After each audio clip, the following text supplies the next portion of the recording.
Mamma mia, ma che buona che è l'anduia! Ma l'avete mai provata spalmata sulla bruschetta come ho fatto io, oppure magari messa qui sulla pizza? È una delizia, ma specie se dosata con equilibrio, perché comunque, essendo piccante, l'anduia non è propriamente per tutti. Ma vi siete mai chiesti come e con cosa è fatta l'anduia e soprattutto dove si fa la vera anduia tradizionale? Lo so che molti di voi staranno dicendo, beh, in Calabria, ma che domanda è? Attenzione, perché come per la mozzarella di bufala campana DOP, che viene prodotta solo in alcune zone specifiche della Campania, anche l'anduia, che pur non essendo DOP, viene prodotta in maniera artigianale e tradizionale soltanto in alcune zone, ma proprio pochissime, della Calabria. Ciao amanti della pizza, io sono Gigio e in questo video vi porterò in viaggio con me in Calabria, destinazione Spilinga, provincia di Vibo Valentia, per rispondere a queste domande e soprattutto per capire quali segreti si celano dietro l'anduia tradizionale e originale. Venite con me.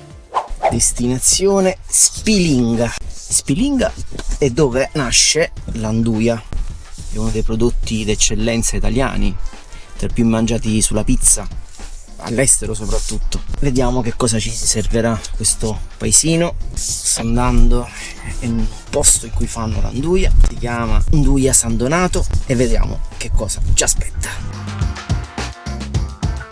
E ad aspettarmi c'è Antonio, uno dei giovani titolari di questa azienda artigianale che da anni si prefigge di produrre un'anduia di qualità superiore, ma nel rispetto delle antiche regole di lavorazione. Ma sarà davvero così? Ed eccoci qua, siamo arrivati. Spilinga, dove si fa l'anduia. Ciao, benvenuto. Grazie mille, sto bene. Benvenuto a Spilinga. Ah, Spilinga, no, Sì, Spilinga. sì. No, è Spilinga, il paese dell'anduia. Cominciamo benissimo. Cominciamo bene, dai, ma sei qui per conoscere i dettagli o no? Sì, il primo dettaglio è che mi hai detto Dugia. Dugia. E come mai? Perché a Spilinga il nome di questo prodotto è appunto Nduja. Oggi è italianizzata e si chiama Anduia, però per noi è l'Anduja e siamo molto gelosi di questa pronuncia. Quindi già mi hai dato il... Già ti ho dato le prime indicazioni basilari. Allora, guarda, vorrei tanto conoscere un po' di dettagli sull'anduia e magari capire come la fate, quali sono i vostri segreti. Non tutti, i segreti non tutti, alcuni. Mi racconti un po' la storia dell'anduia? Allora, l'anduia nasce nel comune di Spilinga, le origini sono ancora incerte, secondo alcuni nascerebbe contestualmente alla dominazione spagnola, che gli spagnoli hanno importato in questi territori il peperoncino. Secondo un'altra tesi, un'altra teoria, sarebbe da ricollegarsi alla dominazione francese, quindi ecco perché la chiamiamo Anduja. E sia il fatto che in Francia, in alcune zone della Francia, ci sia un salume molto simile all'anduia che viene chiamato andouille, e si tratta sempre di una salsiccia, certo, di carne suina. La ricetta è disarmante nella sua semplicità, infatti l'anduia è composta da due ingredienti, il guanciale di maiale e il peperoncino, ma tanto peperoncino. Utilizziamo dei peperoncini che sono tipici di questa zona, della zona del Po. Principalmente, diciamo, la varietà principale è quella che noi chiamiamo tripizzi. Si tratta di un peperoncino corto, per così dire, che appunto alla fine presenta tre punte, ecco perché tripizzi, che viene sostanzialmente miscelato ad altre tipologie sempre autoctone di peperoncino. Perché si mette il peperoncino? Ci piace mangiare piccante? Ci piace mangiare piccante, certamente, no, però si mette perché originariamente nasce appunto come conservante naturale. Il peperoncino è tra i migliori conservanti che esistono in natura. Ok, abbiamo il peperoncino, abbiamo il guanciale, ma come si arriva all'anduia che troviamo al supermercato?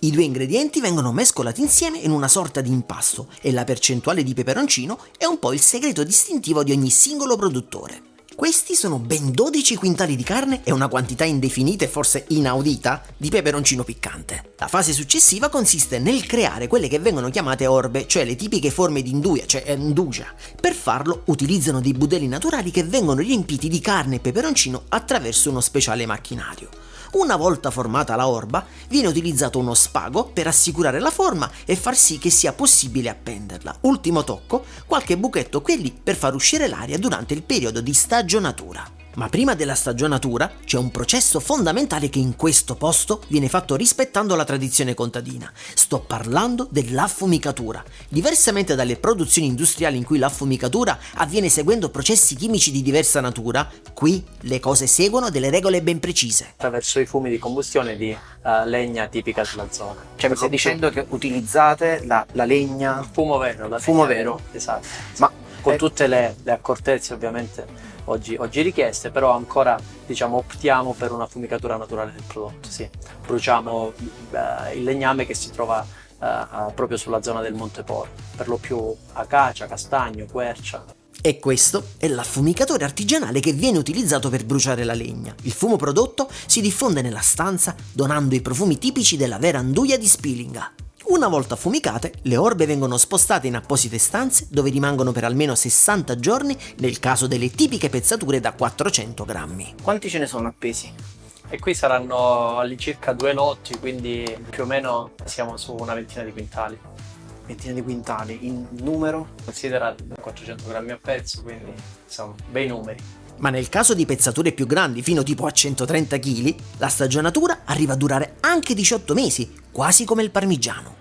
Ma perché l'anduia di Spilinga sarebbe poi così particolare e sensibilmente diversa da quella prodotta in altre zone? Secondo Antonio, il segreto sta nella posizione di Spilinga, a cavallo tra gli 800 metri di altitudine e la costa di Nicotra a livello del mare, e nel suo clima unico che incide sulla stagionatura, sul profumo e ovviamente sul sapore. Onestamente mi sono sempre domandato del perché l'anduia piaccia così tanto e venga utilizzata anche tanto sulla pizza. È conosciuto in tutto il mondo perché è versatilissimo. Pensa che a Spilinga si dice che l'anduia solo nel latte non ci va a finire, però può andare dovunque perché innanzitutto è un salume stagionato, per cui è nata per essere immediatamente consumata.